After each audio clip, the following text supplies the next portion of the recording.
네, 오늘 아침에 우리에게 주시는 하나님의 은혜의 말씀은 마태복음 4장 1절에서 11절까지의 말씀입니다. 교독하도록 하겠습니다. 제가 먼저 읽겠습니다. 그때 예수께서 성령에 이끌려 마귀에게 시험을 받으러 광야로 가사 40일을 밤낮으로 금식하신 후에 줄이신지라. 시험하는 자가 예수께 나와서 이르되 내가 만일 하나님의 아들이거든 명하여 이 돌들로 떡덩이가 되게 하라. 예수께서 대답하여 이르시되 기록되었으되 사람이 떡으로만 살 것이 아니요 하나님의 입으로부터 나오는 모든 말씀으로 살 것이라 하였느니라 하시니, 이에 마귀가 예수를 거룩한 성으로 데려다가 성전 꼭대기에 세우고 이르되 내가 만일 하나님의 아들이거든 뛰어내리라. 기록되었으되 그가 너를 위하여 그의 사자들을 명하시리니 그들이 손으로 너를 받들어 발이 돌에 부딪히지 않게 하리로다 하였느니라.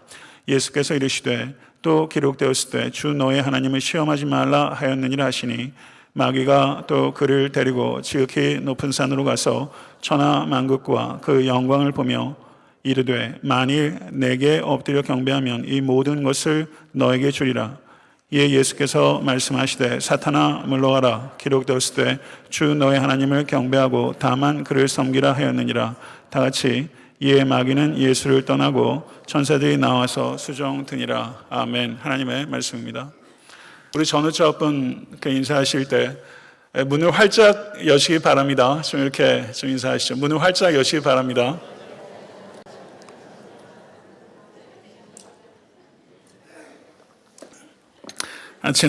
지난주에 문 좀 활짝 여시라고 그렇게 설교를 했는데 문은 아직도 못 여시는 분들이 많이 계신 것 같고, 제 자신 안에서도 아직 못 열고 있는 부분들이 여전히 있는 것 같고, 제 가족 안에도 그런 부분들이 발견되는 것 같고 그런 것 같아요.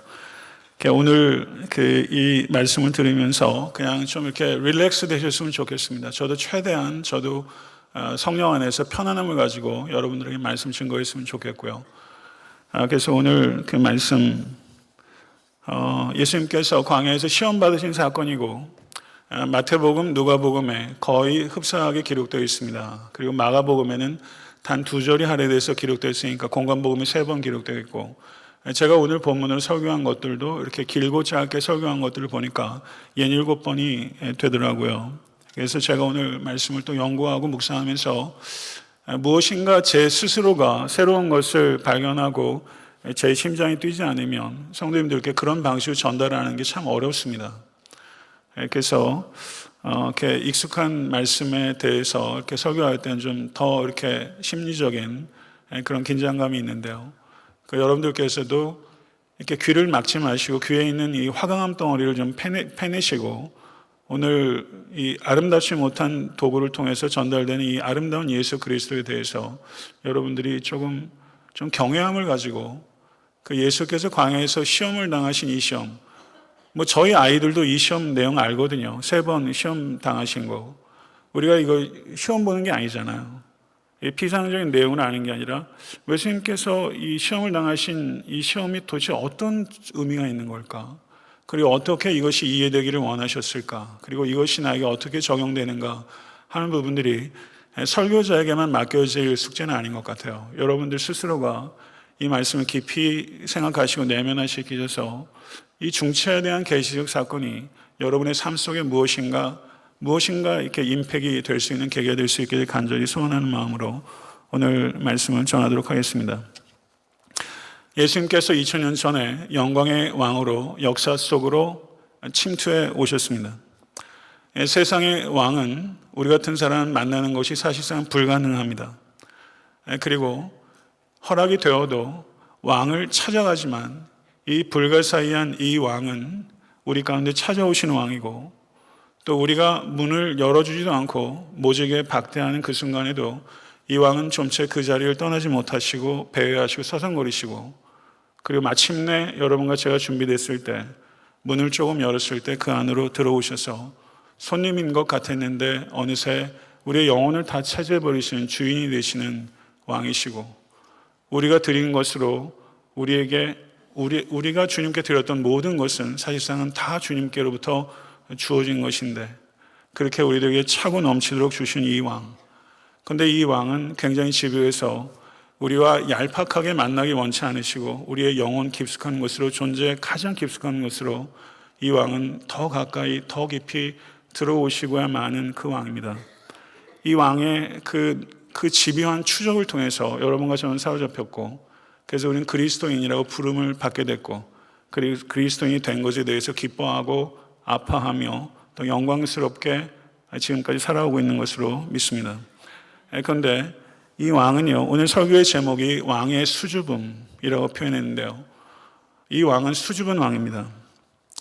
그리고 예수께서 광야에서 당하신 이 시험 사건은 이 왕의 수줍음이 어떤 것인지에 대해서 우리에게 알려주는 계시적 사건이다, 이렇게 이해할 수 있는데요, 필립 얀시에 대해서 제가 한동안 꽤 오래 필립 얀시를 좋아했었습니다. 그리고 그가 쓴 책 중에 내가 알지 못했던 예수라는 책이 있는데 매우 신학적으로 깊고 문학적으로도 굉장히 탁월한 책이라고 저는 생각합니다. 내가 알지 못했던 예수에서 필립 얀시가 뭐라고 말했냐면, 예수에게 내재한 이 억체의 품성, 신의 수줍음이라고 부를 수 있는 그 자질에 나는 놀라고 또 놀랄 따름이다, 이렇게 표현했어요. 예수에게 내재한 이 억체의 품성, 신의 수줍음이라고 부를 수 있는 그 자질에 나는 놀라고 또 놀랄 따름이다. 저는 필립 얀시가 표현한 이 신의 수줍음이라는 이 표현에 그냥 몽둥이로 영혼 가운데 한 대 이렇게 맞은 것 같이 저에게 너무나 이 표현이 경이롭고 그리고 참으로 적절하다. 한 번도 예수님의 수줍음이라는 생각을 저는 해본 적이 없는데 이 필립 얀시를 통해서 이 왕의 수줍음이라는 생각을 해보면서 이게 얼마나 적절하고 아름답게 묘사한 것인가에 대해서 저는 너무 경탄했고, 한편으로는 그런 생각을 하지 못하는 저에 대해서 조금 열등감을 느낄 정도로 저는 이 표현에 매료당했습니다. 그래서 오늘 설교의 제목을 왕의 수줍음이라고 표현했는데요, 예수께서 세례를 받으신 이후에 하신 첫 번째 공식적인 행동은 광야에 나가서 시험을 당하신 사건입니다. 예수님의 첫 번째 공식 행사예요. 그리고 예수님께서 광야의 시험을 당하신 것을 지켜본 사람이 한 사람도 없기 때문에 분명히 이 사건은 예수 자신이 제자들에게 이야기를 해서 그것이 성경에 기록되어 있을 것이다, 이렇게 이해하는 게 적절할 것입니다. 그렇다면 예수 자신이 이해하셨던 이 광야에서 시험 당하신 이 사건의 중요성은 무엇이고, 그리고 이 의미를 우리가 주일학교 학생이 아니니까요, 우리가 정말 이 광야에서 시험 당하신 이 사건이 정말 그 깊은 의미는 무엇일까에 대해서 우리는 정말 겸손하게 그 의미를 묻고 또 물어야 된다고 생각합니다. 한마디로 말하면 이 예수께서 광야에서 시험 당하신 사건은 단순하게 예수님께서 공생애를 시작하시기 위한 일종의 신학교를 가는 것처럼 영적 준비의 과정 정도로 생각하는 것은 지나치게 단순하고 불충분하다. 그러면 예수 그리스도께서 광야에서 시험 당하신 이 사건은 무엇인가? 그것은 예수의 정체성과 예수의 사역의 정체성을 핵심적으로 요약하는 것이다.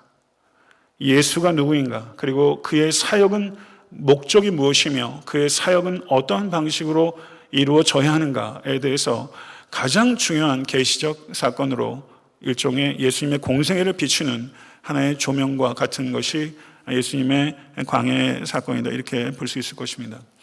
헤롯이 예수를 대적했던 인간 대적자로서 최초의 인물이었다면 예수를 대적했던 실질적인 대적자는 사탄이고, 그리고 사탄이 드디어 무대 위로 올라온 것입니다.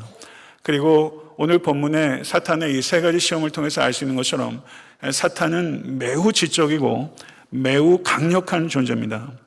그래서 예수께서 하나님의 뜻을 거역하도록 세 가지 유혹을 한 이 유혹은 사탄이 동원할 수 있는 모든 전략들이 집중적으로 모여있는 세 가지 전략의 핵심이라고 말할 수 있고, 이 세 가지 사탄의 전략의 총합이라고 말할 수 있는 이 세 가지 방식은 바로 그리스도인들인 여러분과 저 모든 역사상 교회에 존재했던 모든 그리스도인들을 유혹했던 사탄의 전략들을 오늘 이 예수의 시험 사건을 통해서 우리는 간파할 수 있는 것이죠.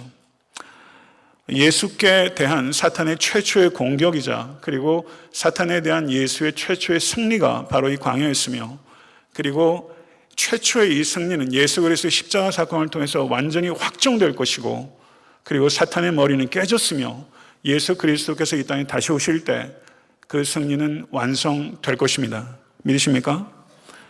예수께서 시험당하신 이 시험은 두 가지 시험들과 매우 중요하게 대조가 되는 것을 우리는 반드시 기억해야 됩니다. 하나는 에덴에서 시험당한 아담이 있습니다. 그리고 둘째는 광야에서 40년 동안 시험당했던 이스라엘이 있습니다. 아담도 실패했고 이스라엘도 실패했습니다. 그렇지만 마지막 아담이시고 그리고 새 이스라엘이신 우리 주 예수 그리스도께서는 40일 동안 줄이신 후에도 이 광야의 시험을 승리하셨습니다. 예수 그리스도의 승리는 그렇기 때문에 이 두 가지 패배를 교정하는 승리입니다. 아담의 실패를 교정하고 그리고 이스라엘의 실패를 교정하는 승리이며, 그리고 예수 그리스도의 승리는 예수 그리스도를 사랑하고 예수 그리스도를 따르는 모든 그리스도인들이 승리할 수 있는 원천이 되는, 원형이 되는 승리다. 이렇게 우리는 이해할 수 있는 것이죠. 그래서 오늘 사탄의 이 시험과 예수 그리스도의 승리를 통해서 사탄의 유혹하는 패턴과 그리고 그 사탄을 이기는 승리의 패턴이 무엇인지를 우리는 말씀을 통해서 깨달아야 하고, 그리고 그 말씀을 우리의 삶 가운데 적용해야 되는 것입니다.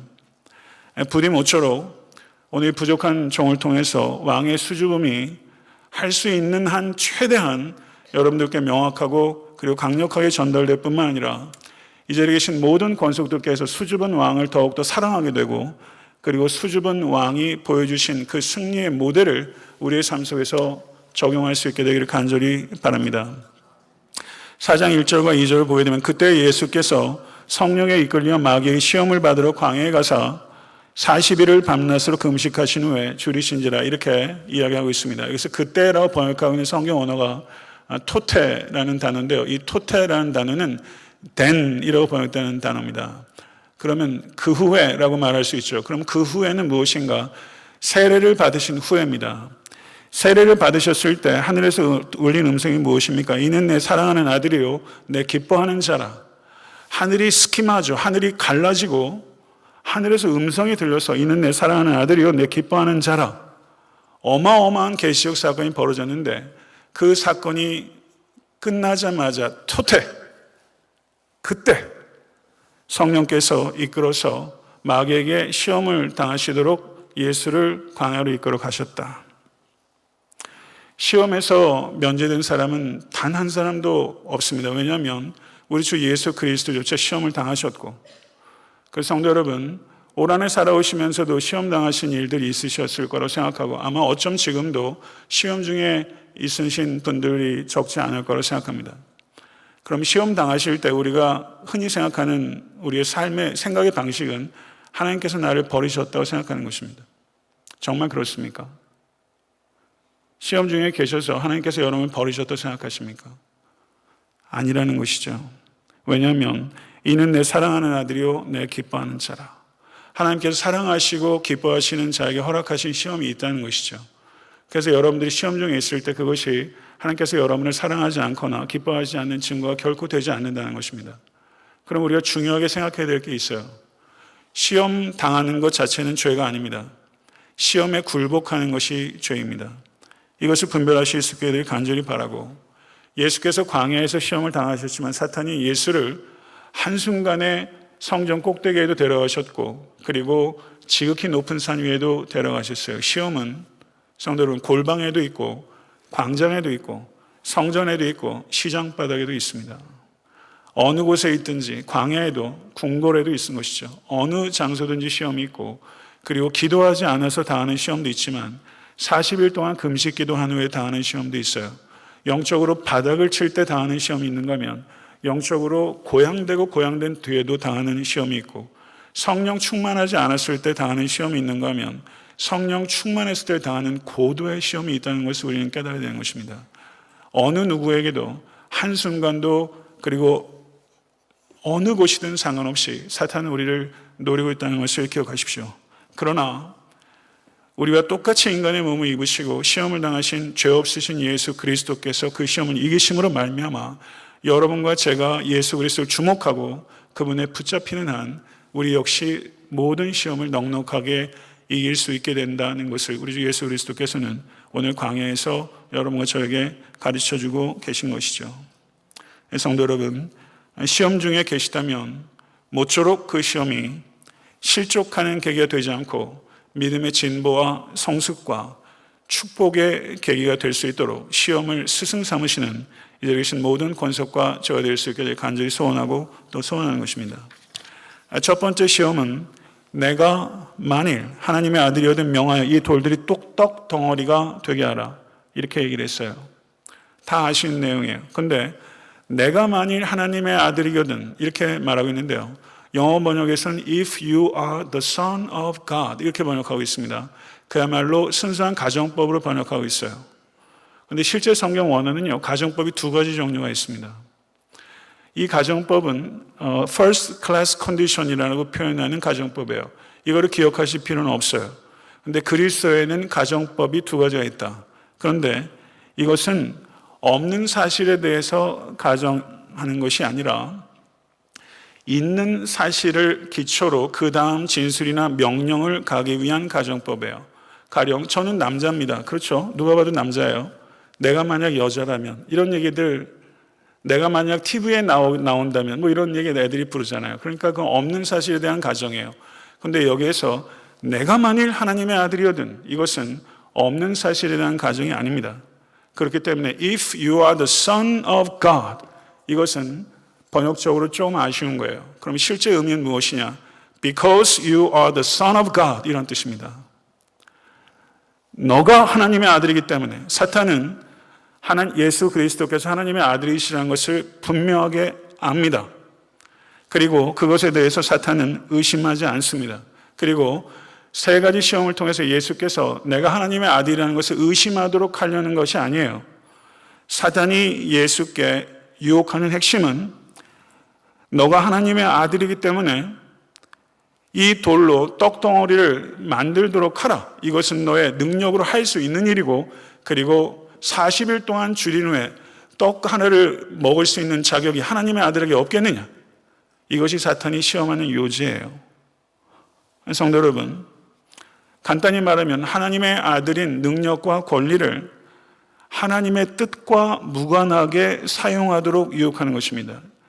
자신의 능력과 권리를 하나님의 뜻과 무관하도록 사용하도록 하는 것, 이것이 바로 우리를 유혹하는 사탄의 전략입니다. 성도 여러분, 예수께서 요한복음 2장에서 물로 포도주를 만드셨어요. 그리고 요한복음 6장에서 오병의 기적으로 사람들을 먹이셨어요. 돌 하나를 떡 하나로 만드는 것 자체가 죄가 아닙니다. 물을 포도주로 만드는 게 죄가 아니었던 것처럼 돌 하나를 떡으로 만드는 것 자체는 죄가 아니에요. 그런데 사탄은요, 매우 지적입니다. 사탄의 고도의 전략은 그것 자체로는 죄가 아닌 일, 돌을 떡으로 만드는 일, 죄가 아닙니다. 그러나 그것 자체는 죄가 아닌 일을 하나님의 뜻과 상관없이 행하도록 함으로써 죄를 짓도록 하는 것이 사탄의 전략이죠. 성도 여러분, 간단히 말하면 물을 포도주로 만드는 것은 가나의 혼인잔치에서 예수님의 뜻이었습니다. 그리고 광야에서 목자 없는 양같이 유려하는 이스라엘 백성들을 위해서 오병이어로 그들을 먹이시는 것은 하나님의 뜻이었습니다. 그러나 예수 그리스도께서 광야에서 40일 동안 줄이신 후에는 돌 하나를 떡으로 바꾸는 것은 하나님의 뜻이 아니었습니다. 그래서 예수 그리스도께서는 신명기 8장 3절의 말씀을 인용하셔서 사람이 떡으로만 살 것이 아니요 하나님의 입으로 나오는 모든 말씀으로 살 것이니라, 이렇게 말씀하신 것입니다. 기독교는요, 떡을 무시하는 종교가 아닙니다. 기독교는 떡의 가치를 아는 종교예요. 그리고 떡을 나누라고 하는 종이고, 예수 그리스도께는 나는 하늘로부터 내려온 생명의 떡이라고 얘기하는 종교예요. 절대 떡을 무시하지 않습니다. 그러나 중요한 것은 떡으로만 살 것이 아니요 라고 말하면서 모노아르토스, 떡으로만이라고 말하고 있는 거예요. 성도 여러분, 예수 그리스도께서는 하나님의 아들이십니다. 그러나 지금 예수 그리스도께서는 완전한 인간으로 광야에서 시험을 당하고 계시고, 그리고 완전히 하나님의 보호하심을 전적으로 의지해서, 여러분 40일 동안 금식하며 기도하신 경험이 있으신 분 혹시 계실 수 있을 것 같아요. 목회자 중에 더러 있고 제 친구 중에 그런 분이 있습니다만 저는 엄두도 나지 않습니다. 근데 40일 동안 줄인다는 것은 이거는 경각에 달린 거죠. 40일 동안 줄였다는 것은 절박한 순간입니다. 그 절박한 순간에 예수께서는 우리에게 상징적으로 보여주는 거예요. 그 절박한 순간에도 생명은 떡에 있지 않고 말씀에 있다. 그 순간에도 정말 중요한 것은 떡이 아니라 하나님의 뜻이다.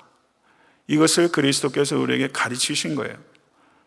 사랑하는 성도 여러분, 하나님의 뜻이 아니면 여러분 각자의 능력과 그리고 여러분이 충분히 그것을 누리고 향유할 수 있는 권리가 있음에도 불구하고 내 것이고 내가 할 수 있음에도 불구하고 하나님의 뜻이 아니기 때문에 하나님 저 이거 안 하겠습니다. 저 이거 안 갖겠습니다. 저 이거 안 먹겠습니다. 저 이거 안 입겠습니다. 할 수 있는 것. 하나님의 뜻이 아니라면 그것을 우리 주 예수 그리스도께서는 광야에서 우리에게 그렇게 가르쳐주고 계신 것이죠. 할 수 있어도 다 해도 되는 것은 아니기 때문에 예수께서 우리에게 그걸 가르쳐 주고 계신 거예요. 이건 고상한 삶으로의 초대입니다. 두 번째 시험은 이에 마귀가 예수를 거룩한 상으로 데려다가 성전 꼭대기에 세우고 이르되 너가 만일 하나님의 아들이거든 마찬가지로 because you are the son of God 내가 하나님의 아들이기 때문에 뛰어내려라. 그러면 주의 사자들이 명하리니 손으로 너를 받들어서 돌로 부딪히지 않게 할 것이다. 이렇게 이야기하는 거예요. 성도 여러분, 가끔 이렇게 정신 나간 사람들이 있어요. 뛰어내리는 사람도 있습니다. 정상적이고 보편적인 상식적인 방법들을 신앙이라는 이름으로 거절하는 사람들이 있어요. 그건 아닙니다. 여기에 보게 되면요. 그러니까 사탄이 또 시편 91편 12절의 말씀을 인용해서 예수님을 유혹한 거예요. 사탄은 성경을 잘 압니다. 성경 연구로 따지면 PhD를 몇 개 가지고 있다고 봐도 무관해요. 아마 성경 가지고 얘기하면 앞에서 아마 제대로 얘기할 수 있는 사람 많지 않을 겁니다. 사탄은 능수능란하게 성경을 이용할 줄 알아요. 그러나 성도 여러분, 사탄은 성경을 사랑하지 않고 성경을 경외하지 않고 성경을 아는 지식을 순종하는 데 사용하지 않습니다.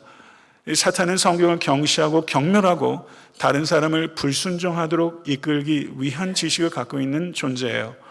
사탄만 그렇습니까? 얼마나 현대의 많은 교회들이 이단 사설들이 판을 치고 그리고 건전한 교단 내에서도 성도 여러분 용서하시고 들으십시오. 적지 않은 목회자들이 성경 말씀을 자신의 이익과 입장과 신학을 변호하기 위해서 임의로 해석하고 그리고 오용하는 일들이 결코 적지 않습니다. 여러분도 저도 이런 전과가 다 있습니다. 성경을 임의로 해석하고 그리고 내 입장과 내 처지를 변호하기 위해서 성경을 마음대로 사용하는 것, 이런 전과 없으세요?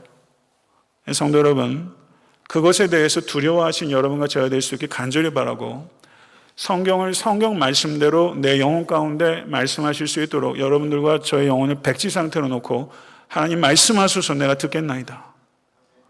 이런 태도로 말씀을 들으셔야 사탄의 유혹을 이길 수 있게 되는 것입니다.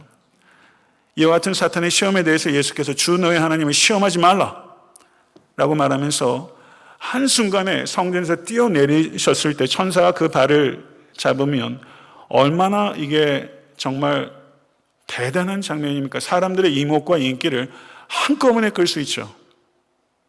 미디어가 발달되지 않은 시대지만 이 소문이 삽시간에 퍼지고 수많은 추종자들을 불러 모을 수 있었을 겁니다. 그러나 성도 여러분, 공생의 기간 동안 예수께서 분명히 많은 기적들을 행하셨습니다. 그러나 예수께서는 그 기적을 통해서 추종자를 모으려고 하신 적은 한 번도 없습니다. 기적을 행하셔서 사람들이 폭주할 때 그때마다 예수님께서는 무리를 떠나시는 것을 반복하셨습니다.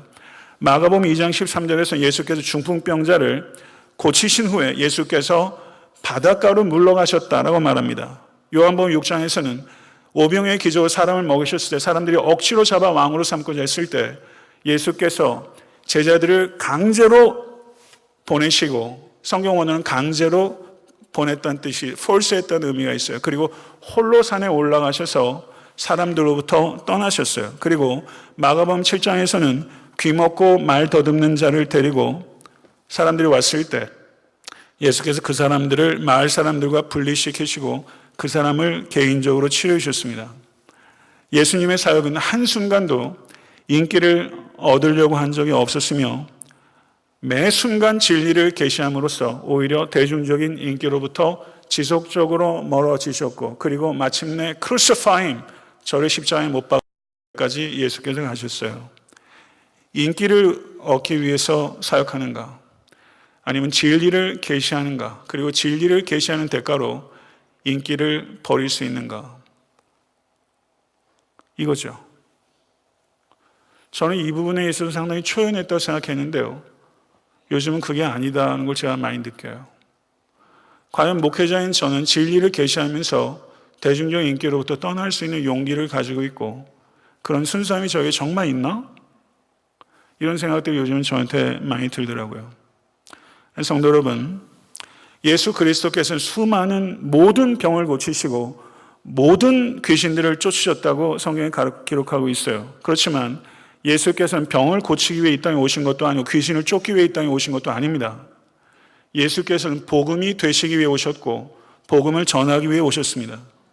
예수님께서 행하신 모든 기적은 예수께서 죄를 사하시는 권세가 있으신 하나님의 아들이시오 그리스도이시라는 것을 가르치기 위한 가르침의 연장이요 가르침의 증명입니다. 믿으십니까? 만약에 기적을 통해서 그 기적을 행하신 예수 그리스도를 더 사랑하게 되고 더 알게 되고 그분께 더 순종하는 데 이어지지 않는다면 그 기적은 아무 유익이 없을 뿐만 아니라 더 정확하게 말하면 그것은 매우 해로운 것입니다. 사랑하는 성도 여러분, 예수께서 요한복음 2장 23절과 24절에 많은 사람이 그의 행하신 기적을 보고 그의 이름을 믿었으나 예수께서는 그들에게 의탁하지 않으셨으니 이는 친히 모든 사람을 아시기 때문이라 하셨습니다. 예수님께서는 기적을 추종하는 무리가 아니라 복음을 따르는 제자를 부르십니다. 그렇기 때문에 예수님께서는 많은 기적을 행하셨지만 기적을 행하시는 것을 극도로 신중하게 하셨던 수줍게 기적을 행하셨던 왕이시고 예수께서 세우시는 나라는 성전에서 한번 뛰어내리는 방식으로 순식간에 세워지는 속성의 나라가 아니라 희생과 섬김이라는 더딘 방식으로 세워지는 나라입니다. 밀턴이 신라건에서 이런 말을 했습니다. 그대의 발걸음이 어이 그리 느린가? 그대의 발걸음이 어이 그리 느린가? 예수 그리스도의 발걸음은 참 느립니다.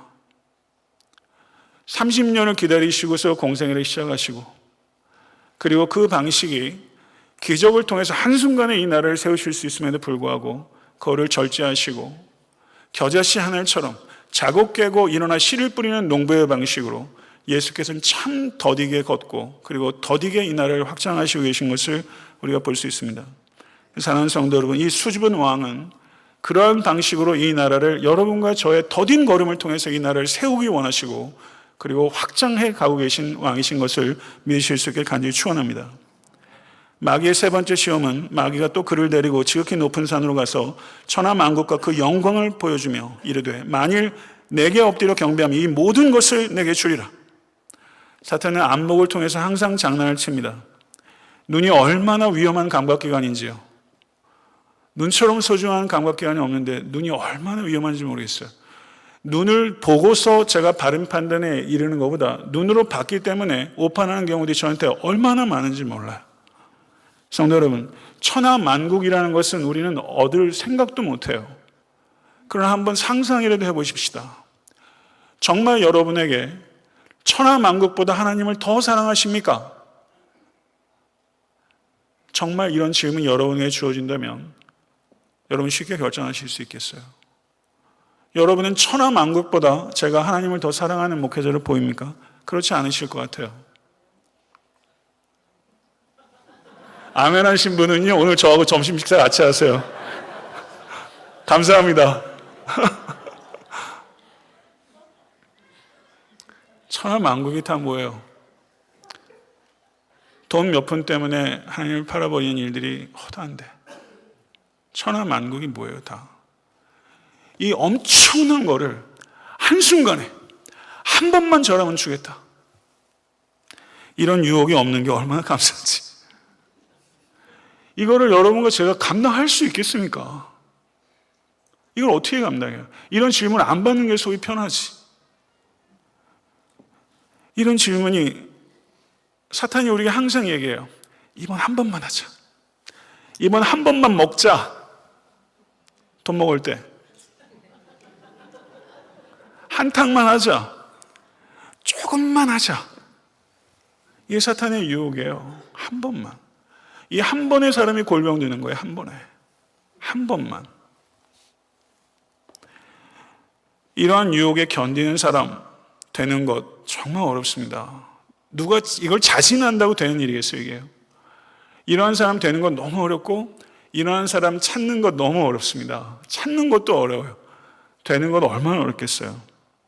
그러나 여러분과 제 마음속에도 이런 마음이 있어요. 과정은 그냥 건너뛰고 무시하고 생략하고 한순간에 모든 것들이 눈앞에 쫙 벌어지는 것. 그거 원하는 마음이 저와 여러분에게 있어요. 이 마음을 정리하지 않으면 이런 유혹이 올 때 감당하기 어려울 겁니다. 성도 여러분, 사탄의 마지막 유혹은요, 우리를 너무나 잘 아는 유혹이에요. 고난을 왜 당하니? 십자가를 왜 지니? 영광의 관만 쓰면 되는 거 아니니? 이렇게 유혹하고 있고, 그게 성도에게도, 목회자에게도, 교회에게도 항상 끊임없는 유혹이에요. 십자가 없는 영광 없습니다. 쉬운 길, 넓은 길은 생명의 길이 아닙니다. 오직 예수께서 걸으셨던 그 길만이 생명의 길이라는 것을 우리는 믿어야 합니다. 그리고 예수께서 세우신 이 나라는 십자가를 통해서 세워지는 나라예요. 인자에 온 것은 섬김을 받으려 하지 아니하고 도리어 섬기려 하고 자기 목숨을 많은 사람의 대성물로 주려 함이니라. 아멘. 이건 좁은 길입니다. 좁은 길입니다. 이 예수께서 십자가를 회피하는 무리가 아니라 십자가를 감당하는 제자를 부르고 계시고 오늘 이 절기에 바로 여러분과 저를 그렇게 초청하고 계신 겁니다. 말씀을 맺겠습니다. 사탄의 유혹은 매혹적이고 손쉬운 방법으로 문제를 해결하고 목적을 달성하라. 매혹적이고 손쉬운 방법으로 그렇게 하라는 거예요. 근데 예수님께서는 전능하신 능력이 있음에도 불구하고 그렇게 사용하기를 거절하셨습니다. 배를 쫄쫄 굶어서 40일을 굶었는데도 불구하고 하나님의 뜻과 상관없이는 빵 한 조각을 입에 넣지 않고 한순간에 인기를 얻을 수 있음에도 불구하고 그것을 가차없이 거부하고 고난이 없는 왕관을 거들떠보지도 않고 예수께서 거부하셨어요. 수줍은 왕은요, 여러분과 저의 자유를 억압하고 압살하는 왕이 아니라 우리에게 마음껏 자유를 주시는 왕입니다. 이 광야에서 시험당하신 이 수줍은 왕은 우리에게 자유를 주시는 왕이에요. 이 자유가 어디까지 주어지는지 아십니까? 예수에게 침뱉고 예수를 때리고 예수를 죽일 수 있을 때까지 주어진 자유예요. 왜 그렇게 우리에게 자유를 주십니까? 왜 그렇게까지 하셔야 됩니까? 이게 우리의 질문이죠. 우리에게 있는 불신과 의심들, 이 자유는 너무 좋기도 하면서 너무 위험하기도 하고 너무 감당하기 어려운 게 이 자유예요. 이 자유를 그냥 꽉꽉 눌러서 믿지 않을 수 없도록 우리를 만들어 주시지. 불신할 뿐만 아니라 예수를 죽일 수 있게끔까지 할 정도 우리에게 자유를 주신 그 이유는 무엇인가? 예수님께서는 전능하십니다. 그러나 그 힘을 가지고 여러분과 저를 믿지 않을 수 없을 만큼 밀어붙이지 않으세요.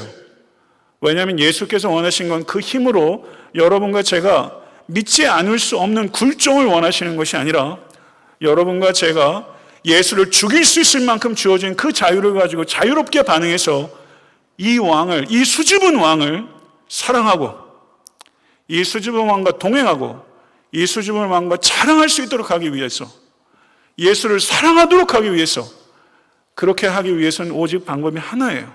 힘을 사용할 수 없는 거예요. 사랑을 원하시기 때문에 예수는 우리를 사랑하는 방법밖에 없었고 그리고 예수 그리스도께서 인간을 구원하시기 위해서 인간에게 희생당하셔야 됐던 왕, 믿음을 강요할 수 있는 힘을 포기해버리는 전능의 왕, 이게 예수 그리스도입니다. 케르케고르가 이런 말을 했어요. 하나님은 그 손으로 세상을 우악스럽게 줄 수 있지만 피조물들이 충분히 자율적으로 행동할 수 있을 정도로 세상과 가볍게 접촉하신다. 여러분, 손을 우악스럽게 우여주면 우리 아이들 손 같은 거 제가 잡으면 꼼짝도 못해요. 우악스럽게 잡을 수 있지만 하나님께서는 여러분과 저를 매우 가볍게 접촉하신다는 거예요. 철학자의 언어예요. 예수의 이 가벼운 터치, 이 타치에 당한 사람이 있어요. 십자가 골고다에서 백부장이에요. 예수를 십자가에 못 박는 일을 가담했던 주동자였던 이 백부장이 이 하나님의 이 가벼운 접촉에 당한 거예요. 그리고 뭐라고 말했냐면 이 사람은 진실로 하나님의 아들이로소이다. 이렇게 말했어요. 십자가상에는 내려오라, 내려오면 믿겠다고 하는 그 기적은 일어나지 않았지만 하나님의 아들이신 예수께서 끝까지 그 전능한 힘을 사용하지 않고 십자가에 달려 죽기까지 순종하신 이 기적, 이것은 왕의 수줍음이고 그리고 믿을 수 없을 만큼 강요하지 않는 억제의 기적이죠. 이것을 본 거예요. 성도 여러분, 저도 하나님과 제 영혼이 접촉하기 시작한 게 제가 13살 때입니다. 13살 때부터 예수님을 믿으면서 얼마나 많은 회의와 방황이 있었는지 몰라요. 이제는 끝났다. 이제는 하나님 더 못 찾으실 거죠? 이제는 안 될걸요? 그렇게까지 멀리 갔었는데 그게 하나님 울타리 안에 있었고, 그리고 저는 항상 하나님께 그랬어요. 하나님 강력한 한 방을 좀 저한테 먹여주세요. 꼼짝도 못하게. 너무 힘들어요. 하나님 강력하게 저를 잡아주세요라고 강력한 한 방을 항상 얘기했는데 그런 시간이 있었어요. 한강에서 한번 뛰어내려 볼까?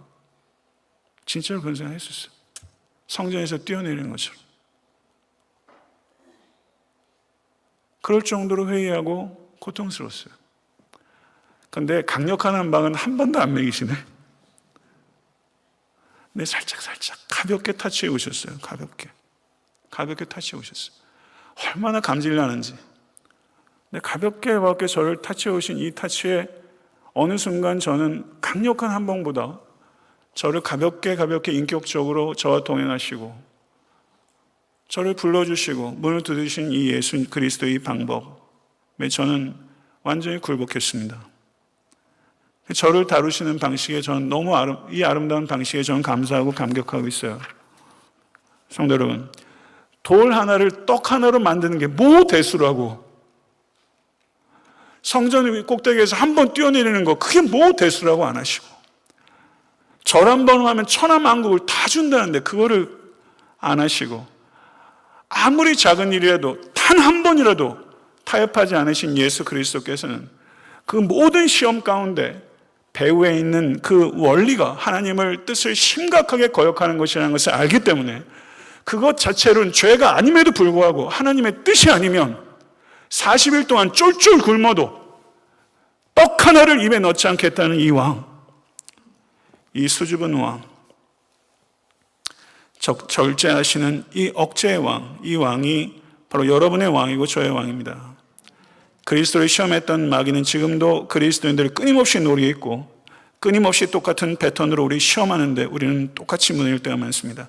하나님의 뜻과 무관한 것이라면 내 능력이 있어도 내 권리가 있어도 하나님 저는 안 할게요.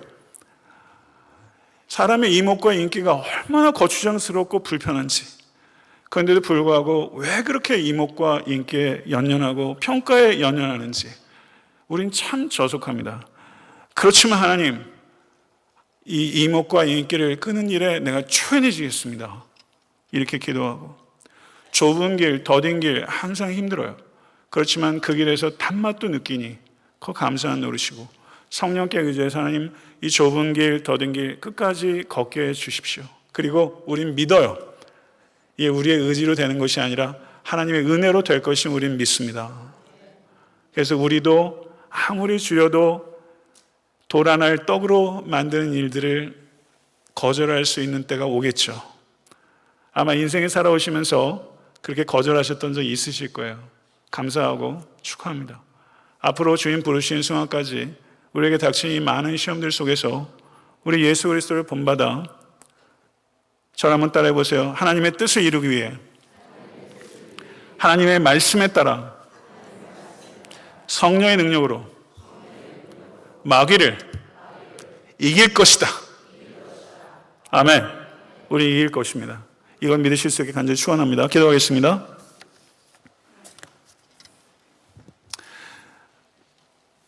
왕의 수줍은 왕. 성경은 묵상하고 묵상해도 끊임없이 우리에게 새로운 깨달음과 또 도전과 뜨거움을 가져다 주고 중심으로 통회하게 하며 하나님을 더 사랑하게 합니다. 이 말씀 앞에 이 사랑하는 모든 권속이 무릎을 꿇고 이 왕이 걸어가셨던 그 길, 할 수 있음에도 불구하고 인격적인 사랑의 관계를 맺기 위해서 자신의 힘을 끝까지 제한하셨던 그 힘을 제한하는 그 힘을 우리 사랑하는 모든 권속이 배우고 사랑할 수 있도록 하나님 도와주시고, 우리도 예수께서 우리와 맺기 원하셨던 그 사랑의 관계를 우리도 주님 본받아 더욱더 주님과 아름다운 관계를 맺고 사랑하는 권속들과 아름답고 깊은 관계를 맺어가고, 또 원수들을 향해서도 이와 같은 억제의 힘을 사용할 수 있는, 억제하는 능력을 사용할 수 있는, 수줍어할 줄 아는 그리스도인으로 살아갈 수 있도록 인도해 주시옵소서. 우리 주 예수 그리스도 이름으로 간절히 기도드릴 사옵나이다. 아멘.